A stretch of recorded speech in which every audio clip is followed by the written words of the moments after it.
Essas questões do Enem até que são tranquilas. Vamos gabaritar? Eu sou o Gui Marques e hoje nós vamos resolver 5 questões do Enem 2023. Vamos dar uma olhada nos enunciados? O primeiro enunciado diz o seguinte: o calendário maia apresenta duas contagens simultâneas de anos, chamado ano Tzolk'in, composto por 260 dias, que determinava o calendário religioso, e o ano Raab, composto por 365 dias, que era o calendário agrícola. Um historiador encontrou evidências de que gerações de uma mesma família governaram certa comunidade maia pelo período de 20 ciclos, sendo cada ciclo formado por 52 anos Raab. De acordo com as informações, durante quantos anos Tzolk'in, aquela comunidade maia, foi governada por tal família? Então ele deu para gente que um ano Tzolk'in, chamar de T, é composto por 260 dias. E um ano Raab, o nosso ano normal de 365 dias, sem ano bissexto, sem nada para complicar a nossa vida. Então, a gente pode dizer que se essa família, né, uma mesma família, governou certa comunidade maia pelo período de 20 ciclos, sendo cada ciclo formado por 52 anos Raab.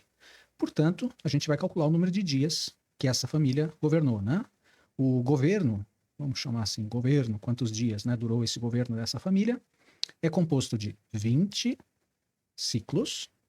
Cada ciclo é formado por 52 anos Raab, que, por sua vez, cada ano Raab tem 365 dias. Certo? Nem pensar em sair fazendo conta agora, não. A gente vai ter que responder um número que não é tão grande assim, não. Então, algo vai simplificar. Percebe isso? Não faça conta, não, senão você perde tempo. Ele quer saber quantos anos Tzolk'in, aquela comunidade maia, foi governada pela família. A gente tem aqui em anos normais, anos Raab, né? Para saber o número de anos Tzolk'in, se eu tenho o número de dias que essa família governou, é só a gente dividir pelo número de dias de cada ano Tzolk'in. Concorda comigo? Então, basta a gente fazer 20 vezes 52 vezes 365 e dividir por 260, certo? Que é o número de dias do ano que ele quer, Tzolk'in, que ele quer a resposta. Agora vamos ver se a gente consegue primeiro simplificar para depois fazer algum tipo de conta. Olha só, 52 e 26, tá bem suspeito, né? 52 aqui e 26, dá para dividir por 26 em cima e embaixo. Aqui eu vou ficar com 2. E 260 por 26 vai dar 10, certo? Que mais que dá para simplificar? Esse 10 com esse 20.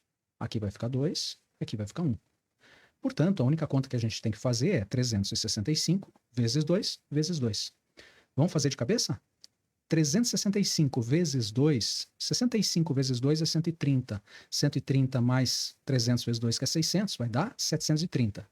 730 vezes 2 vai dar 1.000, deixa eu colocar na mesma cor, 1.460. Então, 1.460 dias desse ano Tzolk'in é o que durou o governo daquela família. Certo, gente? Então, vamos passar para a próxima? Tudo bem nessa? Então, pessoal, essa é a questão 142, que diz assim: sejam A, B e C as medidas dos lados de um triângulo retângulo. Veja o triângulo retângulo, ele já marcou aqui, ó, tá? A, B e C, os lados de um triângulo retângulo, tendo A como medida da hipotenusa. Esses valores de A, B e C são, respectivamente, os diâmetros dos círculos C1, C2 e C3. Essa é uma questão que parece mais complicada do que ela é. Mas, na verdade, eu gostaria que você enxergasse realmente esse círculo C1, que tem como diâmetro essa medida de A, que é a hipotenusa do triângulo retângulo, tá? O círculo C2, que tem como diâmetro B, e o círculo C3, que tem como diâmetro C, tá? Bom, aqui está o centro do círculo 3, né? Aqui está o centro do círculo 2, não, do círculo 1, e esse aqui é o centro do círculo 2. Bom, observe que essa construção assegura, pelo teorema de Pitágoras, que as áreas C1 é igual à área C2 mais a área C3. Veja, ele está dizendo isso, você não precisa, na hora que você vai resolver esse problema, você não precisa enxergar isso acontecendo, tá? Você pode muito bem chamar aqui, por exemplo, de R1, R2 e R3 e fazer a área dos círculos πr1 ao quadrado, πr2 ao quadrado, πr3 ao quadrado. E quando você fizer a ao quadrado igual a b ao quadrado mais c ao quadrado em função dos raios, você vai conseguir provar que a área de C1 é igual à área de C2 mais a área de C3. Mas nada disso é necessário para esse problema, tá? Porque a gente vai precisar conhecer uma outra característica que eu já vou mostrar para você. Um professor de matemática era conhecedor dessa construção e, confraternizando com dois amigos, onde são vendidas pizzas somente em formato de círculo, veja como o Enem enrola, né? Lançou um desafio. Mesmo sem usar o instrumento de medição, poderia afirmar com certeza que a área do círculo corresponde à pizza que ele pedisse era maior, igual ou menor, do que a soma das áreas das pizzas dos dois amigos. Assim foram pedidas 3 pizzas. O professor as dividiu ao meio e formou um triângulo com os diâmetros das pizzas, conforme indicado na figura. Então aqui, vamos dizer que ficou a área 1, tá? Aqui a área 2 e aqui a área 3. Superfície 1, superfície 2, superfície 3. A partir da medida do ângulo alfa, esse ângulo aqui, ó, o professor afirmou que a área de sua pizza é maior do que a soma das áreas das duas outras pizzas. Ao contrário disso daqui, ó, onde a área do círculo C1 era igual à área do círculo C2 mais a área do círculo C3, como ele falou aqui, ó, né? Então, nesse caso, ele afirmou que S1 é maior do que S2 mais S3. Ele falou isso, está no enunciado. A partir da medida do ângulo alfa, o professor afirmou que a área da sua pizza é maior do que a soma das áreas das outras duas pizzas. Você percebe que S1, sendo a área do semicírculo, isso já mostra que a área do círculo inteiro também seria maior do que a soma das áreas menores, né? S2 e S3. É só dividir por 2 aqui, dividir por 2 aqui e aqui, e aí você corta o 2 e chega nessa relação. Bom, a área da pizza do professor de matemática é maior do que a soma das áreas das outras pizzas? Pois. Então ele só está querendo que você diga se o ângulo alfa é maior do que 90 graus, menor do que 90 graus, entre 90 e 180, igual a 180, igual a 90, ou, né, qual dessas afirmativas aqui é que está correta. Então a pergunta do problema ela é bem simples. Esta medida do ângulo alfa, sabendo que a área do semicírculo 1 é maior do que a área do semicírculo 2 mais o semicírculo 3, esse ângulo aqui ele pode ter que medida. Tá? Ele está perguntando entre que valores varia esse ângulo alfa. Eu vou te mostrar uma construção aqui, ó, para explicar o que a gente precisa pensar nesse tipo de exercício. Tá? Imagine que você tem um triângulo retângulo. Então, num triângulo retângulo, vamos pegar um triângulo conhecido nosso, né? Por exemplo, um triângulo de lados 3, 4 e 5. Você concorda comigo que por que Pitágoras vale nesse triângulo retângulo e por que ele vale? Porque é um triângulo retângulo, ele tem um ângulo reto aqui. Eu posso afirmar com toda certeza que 5 ao quadrado é igual a 3 ao quadrado mais 4 ao quadrado. Concorda? Bom, 25 é igual a 9 mais 16. 9 mais 16 dá 25. Sim, verdade. Pitágoras vale nesse triângulo aqui. Mas existe algo mais geral do que o teorema de Pitágoras, que vai usar um raciocínio. Você poderia usar a lei dos cossenos para provar isso, mas eu não quero entrar nesse tipo de raciocínio, tá? Existe uma forma de você, intuitivamente, você perceber aquilo que eu vou te mostrar agora. Imagine que aqui, nesse lado 5, tá? Nesse ladinho 5 aqui, eu tenha, deixa eu pintar aqui de uma corzinha diferente para você enxergar melhor. Ó, esse daqui, imagine que esse lado 5 não seja um lado, seja um elástico, tá? E você tem uma dobradiça aqui no ângulo de 90 graus. Você concorda que quando o 3 está perpendicular ao 4, essa medida do elástico aqui é 5? Joia. Agora vamos pensar o seguinte, se alguém vem aqui e puxa esse lado para cá, tá? Puxa esse lado 3 para lá. Vamos imaginar que a situação fique assim, ó. Que eu tenha o 3, aqui o 4, o mesmo 3, o mesmo 4, mesma medida, tá? E esse novo lado aqui, ó, que é a medida do elástico, né? Esse elástico aqui, ó. O que você acha que vai acontecer com esse elástico quando este ângulo aqui, ó, que não é mais 90 graus, agora ele é maior do que 90 graus. O que vai acontecer com este lado do triângulo, que é o elástico? Quando eu puxo isso aqui para cá, eu não estou esticando esse elástico. Então imagine o seguinte, se você tiver o mesmo 3 aqui, isso aqui é uma barra rígida, tá? Isso aqui é rígido também, é 4. Quando eu puxo para cá, eu estou esticando esse lado. Portanto, isso aqui vai ser maior do que 5. Concorda comigo? Então, se eu fizesse uma relação entre os lados deste triângulo aqui, eu não posso dizer que vale Pitágoras. Pitágoras, que é a ao quadrado, é igual a b ao quadrado mais c ao quadrado, só vale quando aquele ângulo alfa ali, ó, é igual a 90 graus. Tudo bem? O que vai acontecer se eu mantiver o b ao quadrado mais c ao quadrado, quer dizer, se o b e o c ficarem com a mesma medida de antes, tá? Com o alfa maior do que 90 graus. Ou seja, eu estou aumentando aqui. O que vai acontecer com esse lado? Esse lado não vai ser maior do que 5? E quando eu fizer isso maior do que 5, você concorda que esse lado A vai aumentar? Então que eu não posso mais dizer que isso vai ser igual? Que essa igualdade A ao quadrado igual a B ao quadrado mais C ao quadrado vai se manter? Qual é o lado que vai crescer? O B e o C ficaram constantes, né? 3 e 4. Mas esse lado aqui, ó, que é o 5, que é o A, ficou maior. Portanto, este lado vai ser maior do que B ao quadrado mais C ao quadrado. Isso quando o alfa for maior do que 90.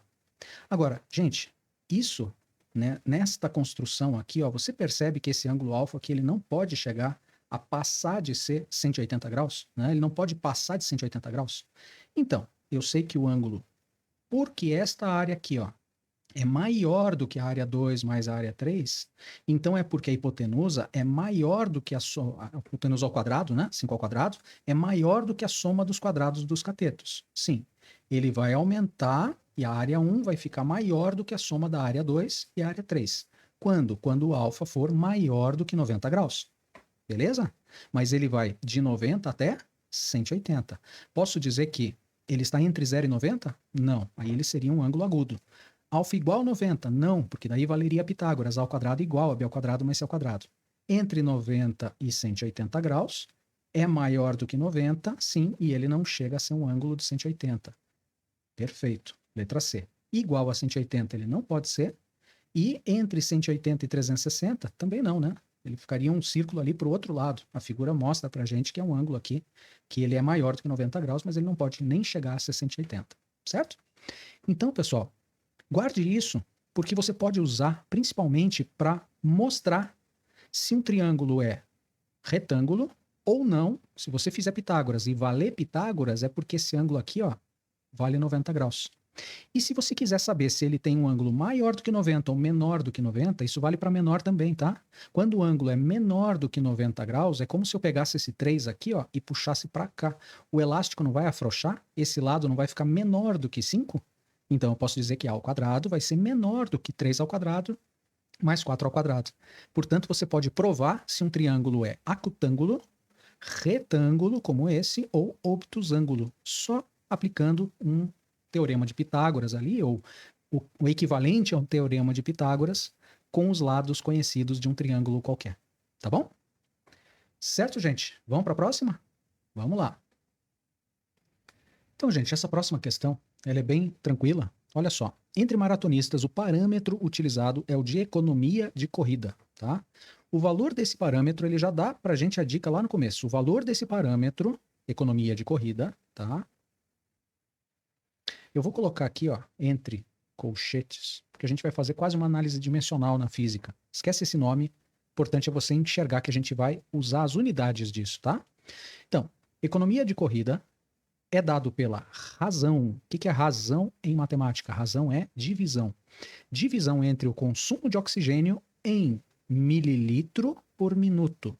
Então, eu posso dizer que é uma divisão do consumo de oxigênio, que é dado em ml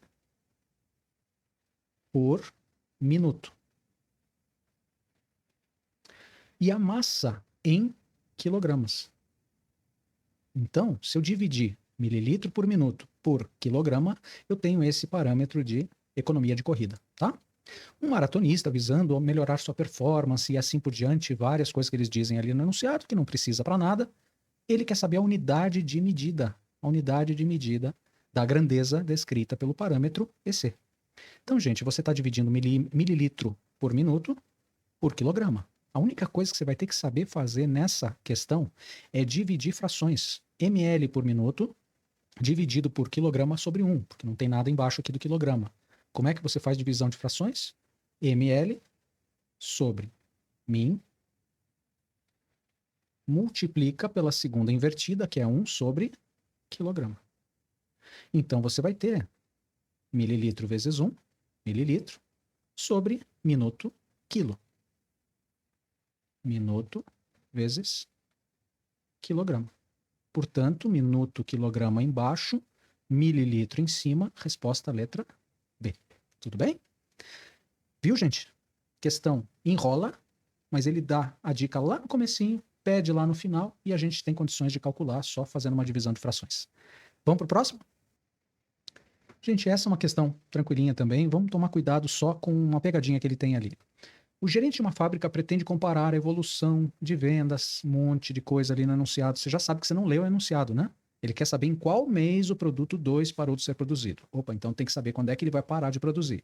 O gerente, está escrito aqui, ó, estava decidido a cessar a produção do produto 2 no mês seguinte àquele em que as vendas do produto 1 superassem as do produto 2. Quer dizer, as vendas do primeiro produto, do produto 1, superassem, quer dizer, ficassem maiores, né? Maiores do que as vendas do produto 2, certo? Quando é que ele vai parar, então? No mês seguinte, aquele em que as vendas de 1 forem maiores do que a venda de 2. Gente, você está vendo aqui que ele deu em abril, ele deu em maio, ele deu em junho. E as respostas são junho, julho, agosto, setembro, outubro. Quer dizer, no máximo, você vai ter que enxergar o que está acontecendo com a produção em mais alguns meses para frente. Vamos calcular aqui, ó, para ver se você percebeu. Aqui é julho, agosto. Já saia escrevendo isso daqui, ó, setembro e outubro. Então, você já pode escrever as vendas se você enxergar a lógica, né, que está acontecendo aqui em 1 e em 2, e ele falou que está seguindo a mesma lógica, né? Se manteve mês a mês, como no período apresentado na tabela, a variação. Então, você pode dizer que aqui é 80, 90, 100, aqui vai ser 110, 120. Está percebendo que ele está crescendo 10 cada vez, né? 130 e aqui 140. Não precisa ficar usando PA, não precisa ficar fazendo complicação na tua vida, tá? 190, 170, 150, o que está acontecendo? Está baixando 20 a cada vez, não é? 190 menos 20, 170, menos 20, 150, menos 20, 130, menos 20, 110, depois 90 e depois 70. Então, pessoal, olha só. Quando que a venda do produto 1 é maior do que a venda do produto 2? Aqui é maior? 80 é maior do que 190? Claro que não. 90 não é maior do que 170, aqui também não é maior, aqui também não é maior, porque 110 não é maior do que 130, mas aqui em agosto, 120 já é maior, porque ele está crescendo 10 em 10, o outro está perdendo 20 a cada mês, né? Aqui, esse já é maior do que esse, certo? Produto 1 está vendendo mais que o produto 2. Portanto, a única pegadinha que você não pode cair, pelo amor de Deus, é ele vai cessar a produção no mês seguinte, aquele em que as vendas do produto 1 superem do produto 2. Então, não é em agosto que ele vai cessar as vendas, é no mês seguinte que é setembro. E, portanto, você vai lá e marca setembro. Viu? Questãozinha tranquila, né? Só que tem que tomar cuidado para ler esta parte do enunciado aqui, porque isso aqui realmente pode pegar. Pessoal, achei onde fica maior, marca agosto, tem agosto, perde a questão, tá bom? Só toma cuidado com isso. Vamos para a última questão? Então, gente, essa última questão é uma questão de estatística, tá? Onde você vai ter que saber os conceitos de média, mediana e moda, tá? Eu vou te explicar, eu vou lembrar com vocês esses conceitos depois da gente entender o que está acontecendo aqui no enunciado. Então, vamos lá. Uma empresa de transporte faz regularmente levantamento do número de viagens realizadas durante um dia por todos os 160 motoristas cadastrados em seu aplicativo. Em um certo dia, foi gerado um relatório por meio de gráfico de barras, que está aqui, esse relatório aqui, ó, relacionando, né, a quantidade de viagens com a quantidade de motoristas. Então vamos entender primeiro esse gráfico. Por esse relatório, 10 motoristas, então 10 motoristas, relataram, ou apareceu no relatório, que 10 motoristas fizeram apenas uma viagem. Outros 10 motoristas, porque está aqui no mesmo 10, né? Está na mesma distância aqui, relataram que fizeram 2 viagens. Aqui, esses que fizeram 7 viagens também são 10, certo? Aqui a gente vai ter 55 motoristas, fizeram 3 viagens. Aqui, ó, 25 motoristas fizeram 4 viagens. E aqui, 50 motoristas fizeram 6 viagens, certo? Aqui, os 5 não deu nenhum, certo? 0 motoristas fizeram 5 viagens. Bom, ele quer saber, comparando os valores da média, mediana e moda da distribuição das quantidades de viagens realizadas pelos motoristas cadastrados, obtém-se a média, a moda, a mediana, qual das 3 é maior e assim por diante, né? Então a gente vai ter que comparar as 3. Vamos ver se a gente precisa saber as 3, porque a mais complicada de calcular, a mais trabalhosa, é a média, tá? Você já vai ver que a moda e a mediana são bem mais tranquilas do que a média. A média a gente vai ter que fazer alguns cálculos na mão mesmo. Então vamos lá. O que vem a ser moda, para começar, tá? Moda é aquilo que mais aparece, é aquilo que mais acontece. É aquela quantidade que aparece o maior número de vezes. Qual é o número de viagens que mais motoristas fizeram? Você concorda que é o 3? E o 3, nesse caso, é a moda do número de viagens? Porque 55 motoristas relataram que fizeram 3 viagens. É a maior quantidade de motoristas que você tem relatando o mesmo número de viagens. É o número que mais aparece. O 3 aparece 55 vezes nessa lista, né, dos motoristas ali, o número de viagens. Então, a moda, eu já posso dizer direto, que é o valor que mais aparece, no caso 55, que é 3. Opa, peraí. A moda mede 3. Se a gente conseguir achar a mediana rapidinho, de repente a gente pode eliminar todas as afirmativas e deixar uma só. Vamos ver se a gente consegue? Olha só, mediana. Quando você tem uma lista de números, tá? Por exemplo, depois eu vou até apagar aqui só para a gente não se perder. Mas olha só, quando você tem uma lista de números, por exemplo, 1, 2, 3, 5, 9, tá? Quando você tem um número ímpar de números, a mediana é sempre, quando eles estão em ordem crescente, tá? É sempre o do meio. É aquele que está, por isso que chama mediana, é aquele que está no meio, certo? Então, o 3 está bem no meio, entre 1 e 2, 5 e 9. Portanto, sobram 2 elementos para cá e 2 elementos para lá. Isso daqui é o que a gente chama de mediana, tá? Então, a mediana, quando uma lista tem um número ímpar de termos e está ordenada assim do menor para o maior, a mediana é justamente o termo que fica no meio, tá? Bom, mas e quando você tem um número par de termos? 1, 2, 3 e 4, por exemplo. A mediana, nesse caso, não tem um número bem aqui no meio, né? Então, fica 2 para um lado, 2 para o outro. O que você vai fazer? Você vai pegar os 2 que ficam mais no meio, que no caso são o 2 e o 3, e tirar a média aritmética deles. Nesse caso, 2 mais 3 dividido por 2. 5 por 2 dá 2,5. 2,5 vai ser a mediana nesse caso, quando você tem um número par de termos, tá? Esse é o conceito de mediana que eu acredito que você já conheça. Agora, quando você tem uma lista de números desse jeito, como é que a gente acha a mediana?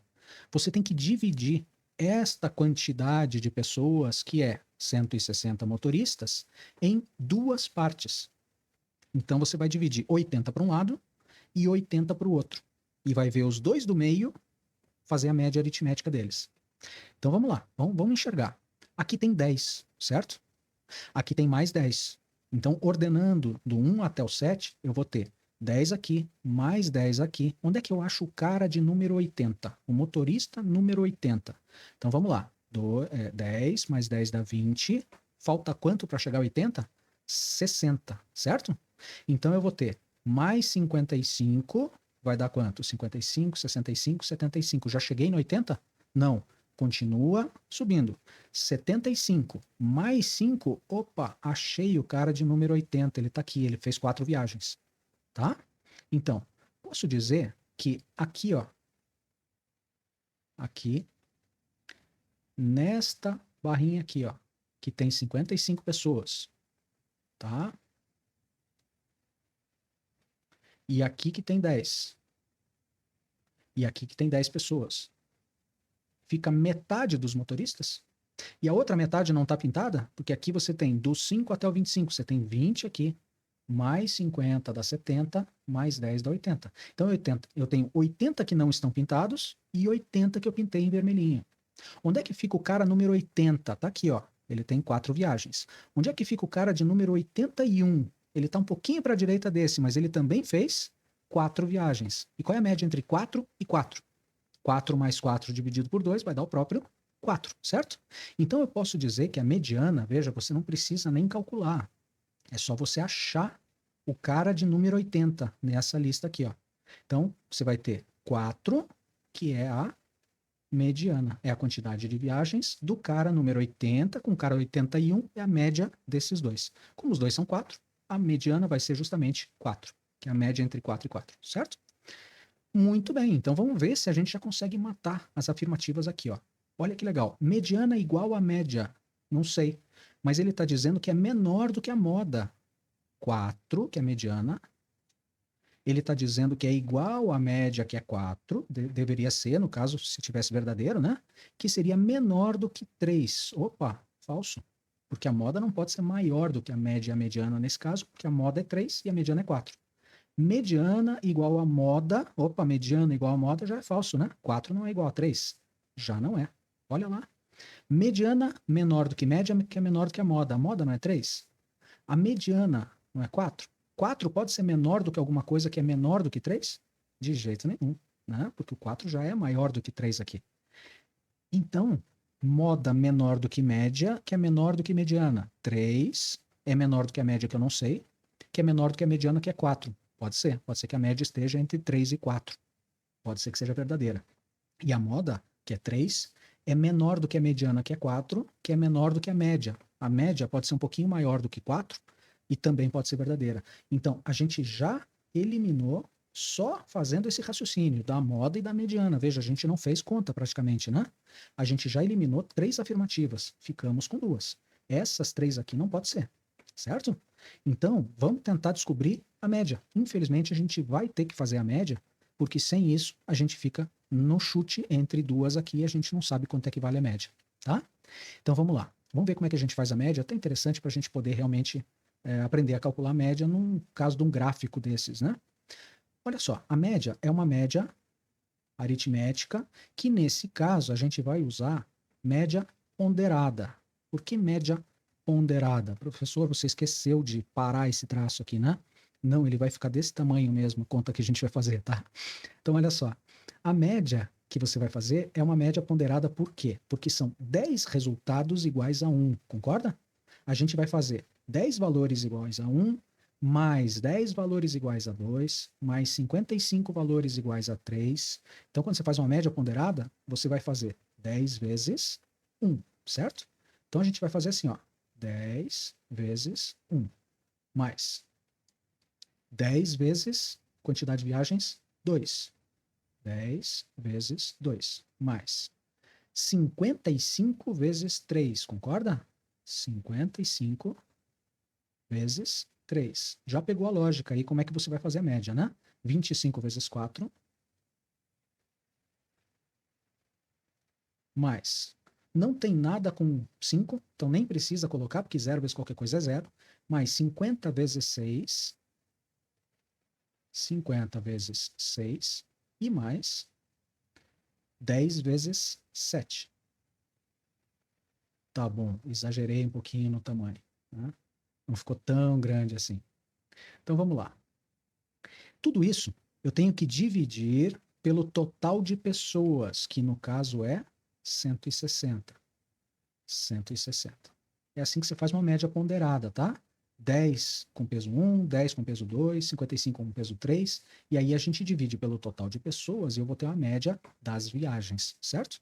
Então vamos lá. A média que a gente está calculando vai ser 10 vezes 1, 10, mais. Agora eu vou fazer um tracinho um pouquinho menor, espero acertar.